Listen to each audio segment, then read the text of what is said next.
बाप्पू, विजय झालेला आहे तुमचा, काय पहिली प्रतिक्रिया असेल? किती जागा आलेल्या आहेत काय? माझ्या माहितीप्रमाणे 8 जागावर नगरसेवकवरती करमाळा शहरी विकास आघाडीचे निवडून आलेले आहेत आणि नगराध्यक्षाचं शीट पण निवडून आलेलं आहे.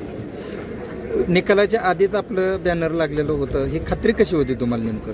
ही खात्री बॅनर ही शहरातील सर्वसामान्य असतील, व्यापारी वर्गातील व्यापारी असतील, सर्वांनी म्हणजे ही जनतेनेच निवडणूक हातात घेतलेली होती, म्हणून जनतेनेच हे बॅनर लावलेले होते.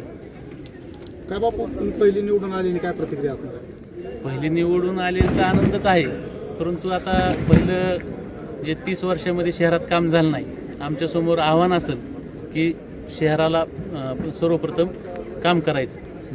नगराध्यक्षपद हे महत्त्वाचं होतं, खूप अटीतटीची लढत मांडली होती.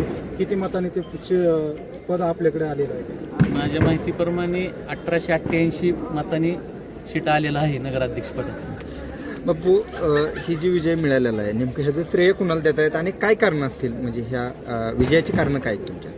विजयाचे कारण सर्वसामान्य जनतेलाच आहे, म्हणजे विजयाचं खरं कारण जनतेने ही निवडणूक हातात घेतली. समोर बघितले किती मोठे पॅनल होते, एक मुख्यमंत्र्याचा पॅनल होता, एक उपमुख्यमंत्र्याचा पॅनल होता, आणि ही आजी आमचा पॅनल होता, सर्वसामान्य जनतेचा पॅनल होता. पण विकासासाठी आता पुढं काय धोरण असणार आहे? तुम्ही निवडणुकीच्या आधी सांगितलं होतं की आम्ही विजय झाल्यानंतर आम्ही दाखवू आम्ही काय ताकद येते, पुढं काय असणार आहे तुमचं? मला सुरुवातीलाच मी चौकातल्या सभेमध्ये सांगितलं होतं की अपक्ष असल्यानंतर फायदा जास्त होतो, आणि त्या दृष्टीने शहराच्या विकासाच्या दृष्टीने शहराला विश्वासात घेऊन तो निर्णय घेऊ. ही निवडणूक धनशक्ती विरुद्ध जनशक्ती अशी झाली आहे का, असं तुम्हाला वाटतंय का? म्हणजे पुढं प्रचंड प्रमाणात जनशक्तीनेच आम्हाला निवडून आणलेलं. खात्रीलायक माहितीनुसार असं कळतंय की आपण निवडून आल्यानंतर सूत्रांनुसार माहिती होती की आपण भाजपमध्ये प्रवेश करणार आहात, आणि त्याचबरोबर की बाबा विकासाच्या दृष्टीने ज्याच्याकडे सत्ता आहे तर त्यासाठी तुम्ही काय त्यांच्यावर बोलणी करणार आहात का? भाजपमध्ये गेलं म्हणूनच असं काय होणार नाही.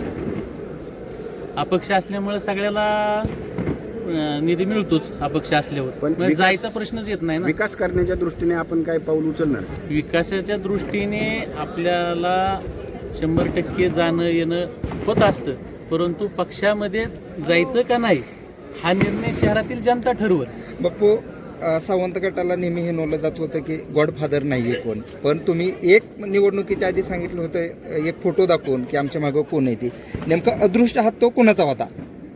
हात कुणाच नव्हता, अदृष्ट हात शहरातील जनतेचा होता. ओके.